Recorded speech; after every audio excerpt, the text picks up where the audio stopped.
I'm Sarah Mitchell, 32 years old. 3 months ago, I was rushed to the emergency room with what turned out to be a critical heart condition requiring immediate surgery. My 2-year-old daughter Emma needed someone to watch her while I went under the knife. I called my parents from the ambulance, my voice shaking, my chest feeling like it was being crushed in a vice. "Mom, I need you to come get Emma. They're saying I need emergency heart surgery." "I'm scared." There was a pause. Then my mother's voice came through, ice cold and annoyed. "Sarah, you're always so dramatic about everything. It's probably just anxiety. You know how you get." "Mom, I'm in an ambulance. The paramedic is literally telling me my heart rhythm is dangerously irregular. Please, I just need you to watch Emma for a few hours." "We can't," she said flatly. "Your father and I have plans tonight. We're taking your brother to see Drake. We've had these tickets for months. You know how hard those were to get." I couldn't breathe, and it wasn't just my heart condition. "Mom, I could die. Your granddaughter needs someone too. Stop being so melodramatic. Call one of your friends.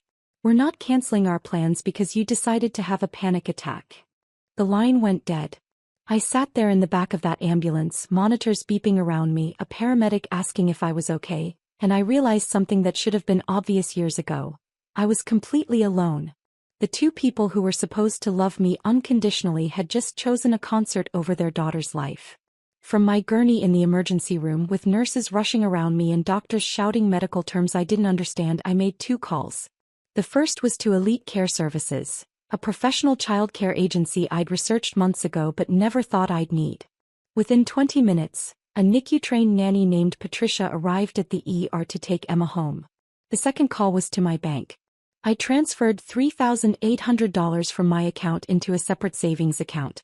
That was the amount I'd been depositing into my parents' account every single month for the last 8 years. They thought it was coming from my brother's investment income. They had no idea it was me. Before I tell you what happened when my parents found out, I need you to understand how I got here. If you're enjoying this story, I'd really appreciate if you could hit that like button. But only if you're genuinely finding value in it. Now let me take you back to where this all started. Growing up, I was always the other one. My brother Marcus was 3 years older, and from the moment he could walk he was destined for greatness, at least according to my parents. He was the football star, the homecoming king, the kid who could do no wrong. I was the quiet one who liked books and spent too much time drawing in notebooks. When Marcus got a B in chemistry, Dad hired him a private tutor and told him he believed in him. When I brought home straight A's, Mom glanced at my report card and said, "Well, that's what we expect." The pattern continued into adulthood.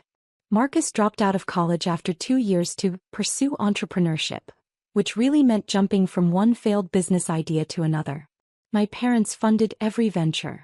They bought him a condo when he was 23. They co-signed for a BMW he couldn't afford. When his ventures inevitably collapsed, they covered his debts without question. Meanwhile, I put myself through nursing school working 3 jobs. I graduated with honors, landed a position at County General Hospital, and bought a small house in a modest neighborhood. My parents came to my graduation but left early because Marcus had a big investor meeting that turned out to be drinks with friends.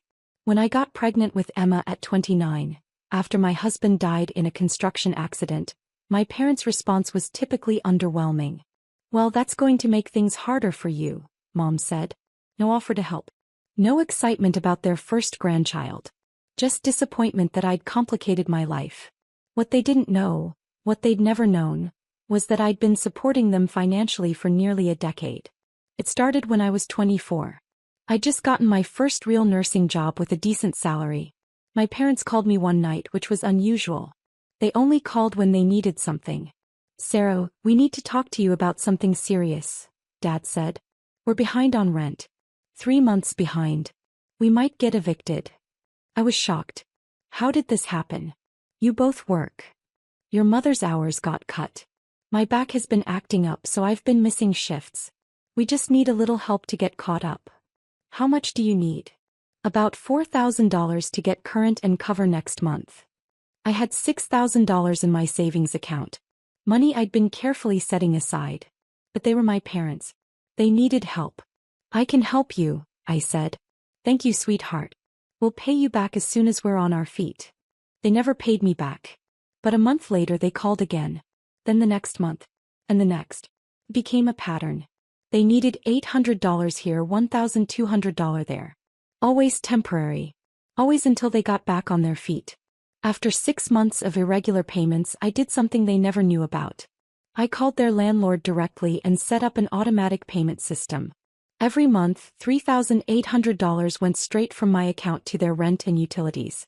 They thought Marcus was covering it through some investment account he'd set up for them. He was more than happy to take credit for it. "Your brother is so successful," Mom would say. "He takes such good care of us." I never corrected her. I told myself it was enough that they were taken care of. I didn't need recognition. I was just being a good daughter. But over 8 years that added up. $3,800 a month for 96 months. That's $364,800. Over $250,000 that I'd quietly funneled to my parents while they praised Marcus for his generosity and treated me like an afterthought. When Emma was born, I called to tell them. "That's nice, dear," Mom said. "Listen, I can't talk long. We're heading to Marcus's place for dinner. He's grilling steaks." They didn't visit the hospital. They didn't bring gifts. They didn't offer to help. When Emma was 3 months old and I was drowning in exhaustion and grief over my husband, they came by once. Mom held Emma for maybe 5 minutes before handing her back. "She's fussy," she said, as if that was my fault. They left after 20 minutes because they had theater tickets with Marcus. For 2 years this was my reality. Working full-time as an ER nurse, raising Emma alone, paying my parents' rent while they lavished attention on Marcus and ignored their granddaughter. I told myself it was fine. I didn't need them.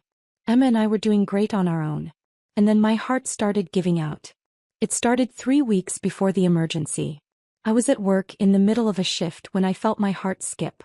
Not the flutter you get when you're nervous. A genuine physical sensation of my heart stopping for a beat, then racing to catch up. I ignored it. Nurses are terrible patients. We always think we know better than to worry about symptoms. But it kept happening. 2, 3, 4 times a shift. Then it started happening at home. I'd be playing with Emma, reading her a bedtime story, and suddenly my heart would stutter. I'd have to sit down, catch my breath, wait for the feeling to pass. I finally went to see Dr. Chin, a cardiologist at my hospital. He ran tests. An EKG. Stress test. An echocardiogram. His face grew more serious with each result. "Sarah, you have a condition called ventricular tachycardia. Your heart's electrical system is misfiring. Without treatment, this could lead to sudden cardiac arrest." The room seemed to tilt. "What kind of treatment?" "We need to do a catheter ablation. We'll go in through your femoral artery, find the area that's misfiring and ablate it. Essentially, create a small scar that stops the abnormal electrical pathway." "Is it dangerous?" "All heart procedures carry risk. But without it, you're at serious risk of sudden death. We need to schedule this soon." I scheduled it for 3 weeks out. I needed time to arrange childcare, to prepare. I didn't tell my parents because I didn't want to hear my mother tell me I was overreacting. I planned to ask my friend Jennifer from work to watch Emma during the procedure. But then 2 days before my scheduled surgery, everything accelerated. I was giving Emma dinner, mac and cheese, her favorite, when my heart didn't just skip. It seized. I felt a crushing pain in my chest, radiating down my left arm. The room spun. I couldn't breathe. Emma looked at me with her big brown eyes. "Mama, okay?" I managed to dial 911 before I collapsed. The last thing I remember before the paramedics arrived was Emma's little hand patting my face, saying, "Mama, wake up." In the ambulance, they told me I'd gone into sustained VTach. My heart rate was over 200 beats per minute. They'd had to cardiovert me, shock my heart back into rhythm. I needed emergency surgery. Tonight. That's when I called my parents. And that's when they told me they had Drake tickets. Patricia, the nanny from Elite Care, was a godsend. She was in her 50s with 20 years of NICU experience and the calm competence of someone who'd seen everything. She arrived at the ER in under 30 minutes, assessed the situation immediately, and scooped Emma into her arms. "Mama has to go help some doctors," she told Emma in a soothing voice. "You and I are going to go have a fun sleepover at your house. We'll read stories and have snacks, and when you wake up, Mama will call you. Does that sound good?" Emma, who usually had stranger danger, nodded and reached for Patricia's hand. Something about this woman radiated safety. "Thank you," I whispered, tears streaming down my face. Honey, you focus on getting better. Your little girl will be fine. I've got her. They wheeled me into surgery at 9:47 p.m. The last thing I thought before the anesthesia took me under was, my parents are at a concert right now. They're singing along to Drake while their daughter is having open heart surgery. The procedure took 4 hours. Dr. Chen later told me it was more complicated than expected. They'd found multiple abnormal pathways and had to do extensive ablation. There was a moment around hour 3 when my heart stopped entirely and they had to restart it. I could have died. When I woke up in the cardiac ICU, the first thing I did was ask about Emma. The nurse, Diane, I knew her from smiled and showed me her phone. Patricia had sent updates every hour. Pictures of Emma sleeping peacefully, thumbs up emojis, reassuring messages. You've got a good team taking care of your little girl, Diane said. Yeah, I said softly. I do. My parents weren't there. I hadn't expected them to be. But still, some small part of me had hoped that maybe, just maybe, they'd realize the seriousness of the situation and show up. They didn't. I stayed in the ICU for 2 days, then moved to a regular cardiac floor for 3 more. Patricia stayed with Emma the entire time, refusing to leave until I was home and stable. I tried to pay her double her rate. She refused. Some things matter more than money, she said. That little girl needed someone who could be fully present. I'm glad I could be that person. During those 5 days in the hospital, my phone remained silent. No calls from my parents. No texts asking how the dramatic panic attack had turned out. Nothing. But on day 3 something interesting happened. My father called. Not to check on me, to complain. Sarah, there's something wrong with the rent payment. The landlord called and said it didn't go through this month. Can you check with Marcus? He handles all that, but I can't reach him. I was still hooked up to a heart monitor, still recovering from surgery that had saved my life, and my father was calling to complain about rent. I don't know anything about that, Dad, I said, my voice flat. You'll have to work it out yourself. Well, can you at least call Marcus for us? You know how he is about answering his phone. No, Dad. I can't. I'm in the hospital. Oh, still? I thought that was just a one-day thing. What are you in the hospital for? The question hit me like a physical blow. He didn't even know. He'd forgotten, or more likely had never registered, that I'd told Mom I needed emergency heart surgery. I had open heart surgery, Dad. To fix the heart condition that almost killed me. The one I told Mom about before you went to your concert. There was a long pause. Oh, right. Well, you sound fine now. So about the rent. I hung up on him. For the first time in my life, I hung up on my father. And in that moment, I made a decision. I was done. I went home on day 6. Patricia helped me get settled, made sure Emma and I had everything we needed, and only left when I literally pushed her out the door with a check for a week's worth of care. You call me if you need anything, she said. And I mean anything. I gave you my personal cell number for a reason. Emma was overjoyed to have me home, but she was also remarkably well-adjusted considering the circumstances. Patricia had been that good. We spent the first day just cuddling on the couch watching Disney movies, eating ice cream for lunch. My parents still hadn't called. On day 7 I was sitting at my kitchen table with my laptop, reviewing my finances. My cardiologist had recommended I take at least 6 weeks off work to recover fully. Between short-term disability and my savings I'd be okay, but only if I stopped the monthly $3,800 drain. I pulled up the automatic payment to my parents' landlord. My finger hovered over the cancel button for a long moment. 8 years of payments. Nearly $365,000. All done quietly without recognition, out of some misguided sense of filial duty. And when I'd needed them most, they'd chosen Drake. I clicked cancel. Then I drafted an email to my parents. Mom and Dad. As of today, I'm discontinuing the monthly rent and utility payments I've been making on your behalf for the past 8 years. The automatic transfer of $3,800 per month is now canceled. You may be confused by this message as you believed Marcus was covering these expenses. He wasn't. It was always me. For 96 consecutive months, I've paid your rent while working full-time, putting myself through nursing school and later raising my daughter alone after my husband died. During my recent emergency heart surgery that was necessary to save my life, I called you for help with Emma. You refused because you had concert tickets. You didn't call to check on me afterward. You didn't ask if the surgery went well. You didn't ask about your granddaughter. The only call I received was Dad asking me to chase down Marcus about a rent payment that didn't go through. That payment didn't go through because I was in the ICU, recovering from a procedure where my heart stopped and had to be restarted. I've paid $364,800 to support you over the years. I did it quietly because I loved you and wanted to help. But I'm done being invisible while Marcus gets all the credit and all the attention. Going forward, you're on your own. I wish you the best. I read it 3 times. Then I hit send. For the first time in 8 years I felt light. They got the email at 4:37 p.m. on a Tuesday. I know because that's when the calls started. The first call came from my mother at 4:41 p.m. I let it go to voicemail. Sarah, what is this email? What are you talking about? Call me immediately. Second call, 4:43 p.m. Voicemail again. Sarah, this is ridiculous. If you have something to say, you say it to my face, not in some passive-aggressive email. Call me back. Third call, 4:47 p.m. Sarah Mitchell, you pick up this phone right now.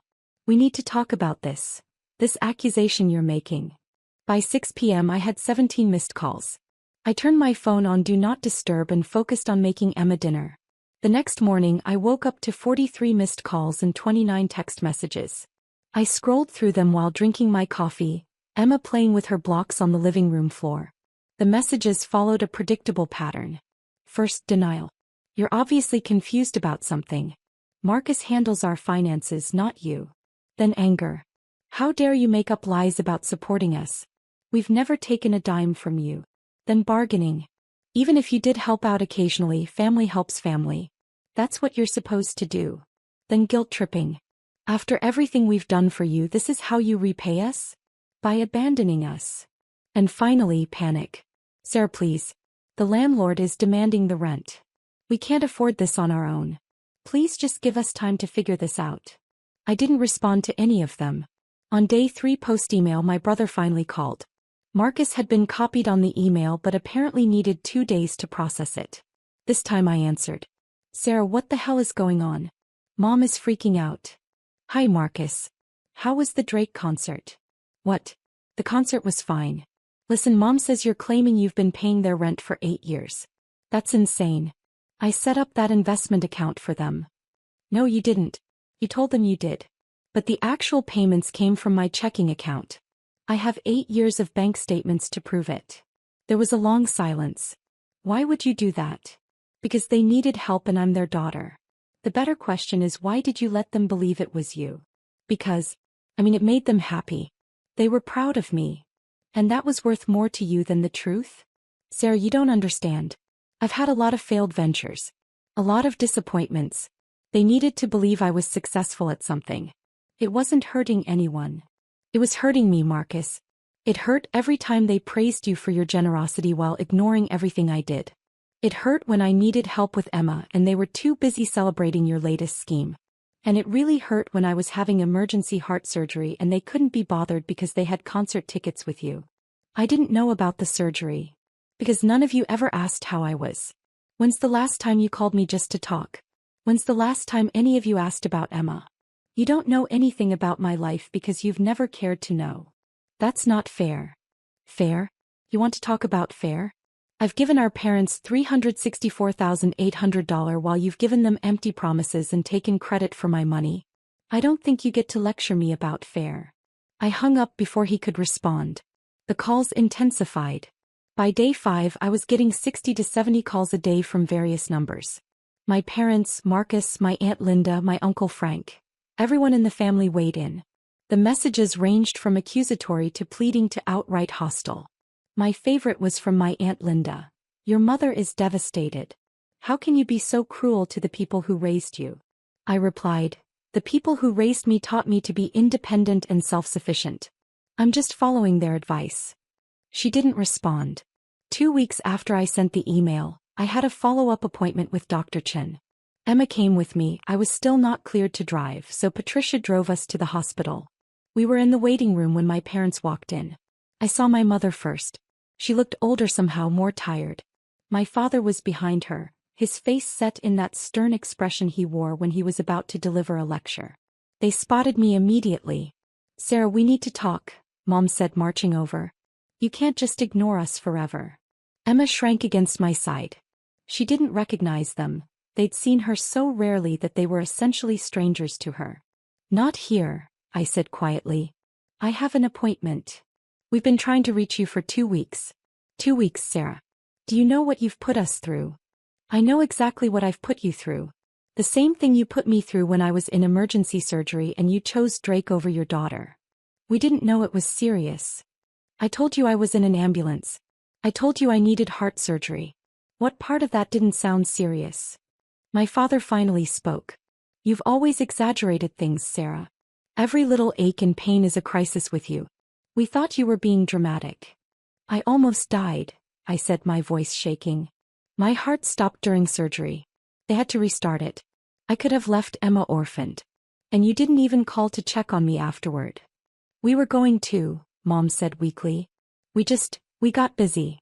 Too busy for 2 weeks. You found time to call me 70 times yesterday about rent money, but you couldn't find time to ask if your daughter survived surgery. A nurse appeared in the doorway. Sarah Mitchell? Dr. Chin is ready for you. I stood, taking Emma's hand. I have to go. We're not finished talking about this, Dad said. Yes, we are. We're finished talking about everything. I started to walk away, but Mom grabbed my arm. Sarah, please. We're going to lose our apartment. We can't afford it without your help. Just give us a few more months to figure things out. You had 8 years to figure things out. I'm done subsidizing your life while you treat me like I don't exist. But where will we go? What will we do? I don't know, Mom. Maybe Marcus can help. He's the successful one, right? The one who takes such good care of you. I pulled my arm free and followed the nurse down the hallway. Behind me, I could hear my mother's voice rising, calling my name. I didn't look back. Dr. Chen's examination room was quiet and calm. He checked my incisions, reviewed my test results, and smiled. You're healing beautifully. Your heart rhythm is perfect. Whatever you're doing, keep doing it. I cut toxic people out of my life, I said. Turns out that's good for cardiac health. He laughed. Best medicine there is. When we finished, Patricia was waiting in the hall with Emma. But there was someone else with them. Dr. Morrison, the ER physician who'd been on duty the night I came in. Sarah, he said warmly. Good to see you up and walking. How are you feeling? Much better, thank you. You saved my life that night. We all did our jobs. But listen, I wanted to talk to you about something. I was just in the waiting room and I couldn't help but overhear your conversation with those people. Are they your parents? My stomach dropped. Yes. I'm sorry if they caused a scene. No, nothing like that. But. He hesitated. Sarah, I need to tell you something. The night you came in when you were in VTACH, I asked who your emergency contact was. You said your parents. I called them while you were in surgery. The world tilted. You, what? I called the number you gave me. Your mother answered. I identified myself as an ER physician at County General and told her you were in critical condition, undergoing emergency cardiac surgery, and that she should come to the hospital immediately. What did she say? Dr. Morrison's expression was grim. She asked if you were going to die in the next 2 hours. I said I didn't know, but that your condition was serious and unstable. She said, and I quote, well, if she's still alive in 2 hours, I'll think about coming by tomorrow. We have plans tonight. Then she hung up. The room spun. I sat down hard on a bench in the hallway. I documented the call in your chart, Dr. Morrison continued. I've been a physician for 23 years and I have never, not once, had a family member respond that way to a life-threatening emergency. I wanted you to know because I heard them in the waiting room saying they didn't know it was serious. They knew, Sarah. They absolutely knew, and they chose not to come. Patricia's hand was on my shoulder, steadying me. Emma was in her arms, playing with her necklace, oblivious. Why are you telling me this? I whispered. Because you looked like you might be wavering. Like maybe you were second-guessing your decision to cut them off. And I wanted you to know that your decision was the right one.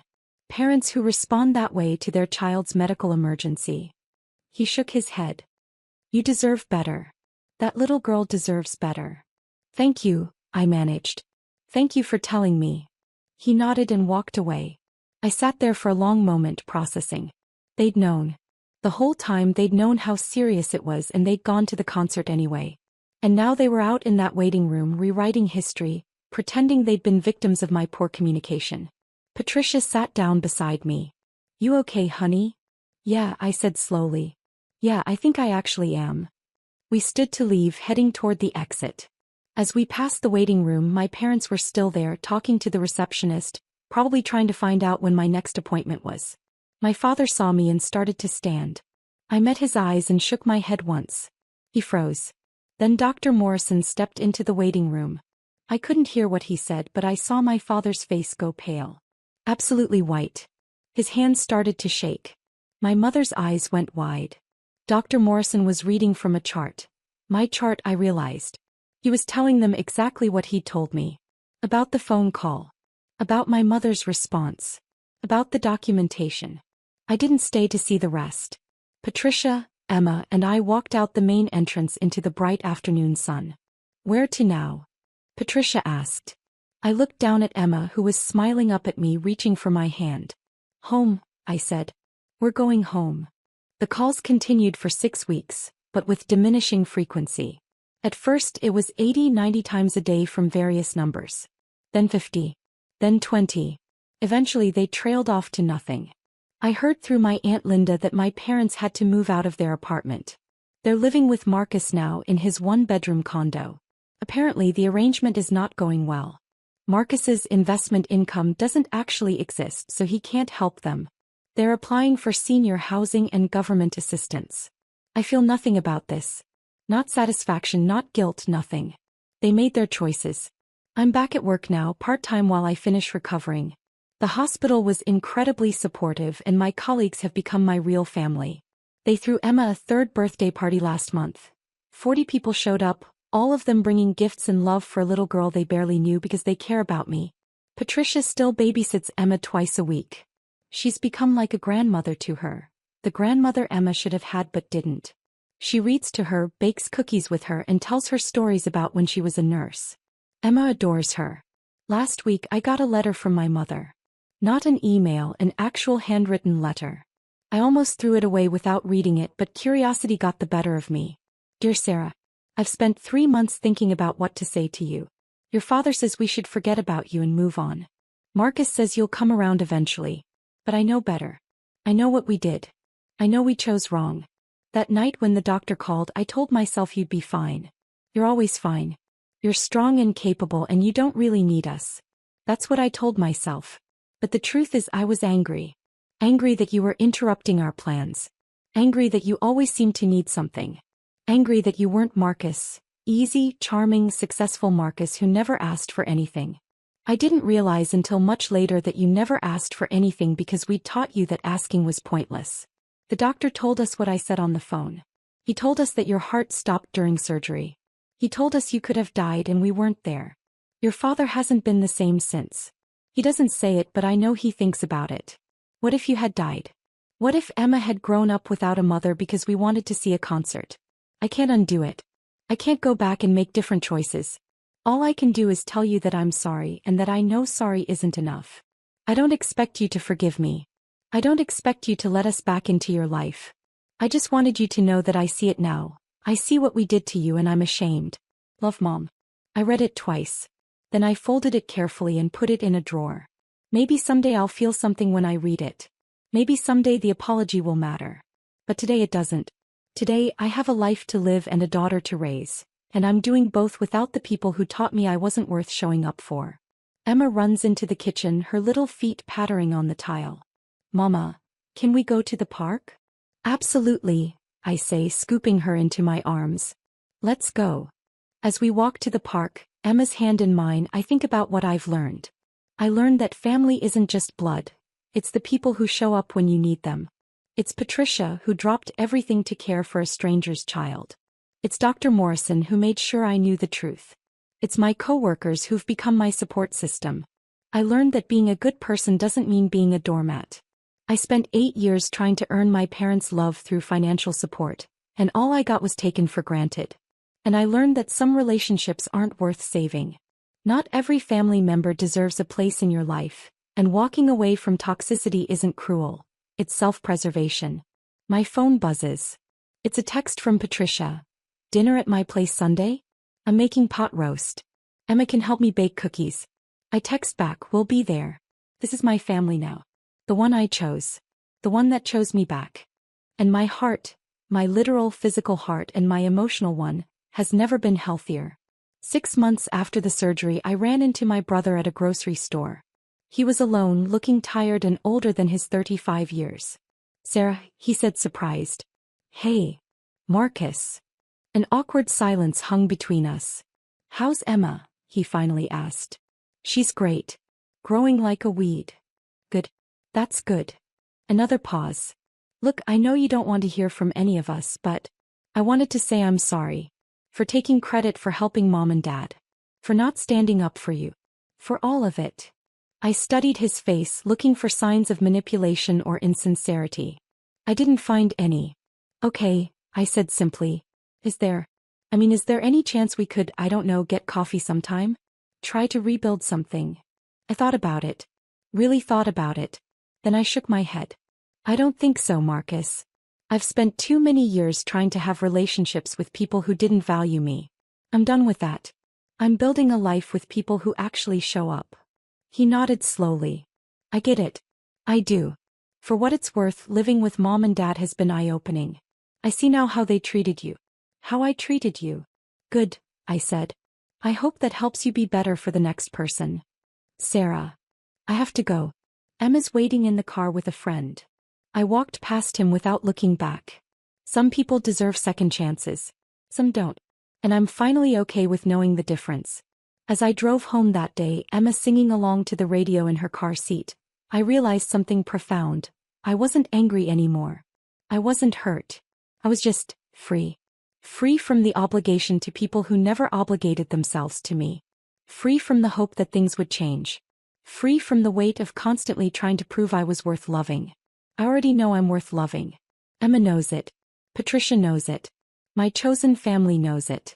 And that's enough. That's more than enough.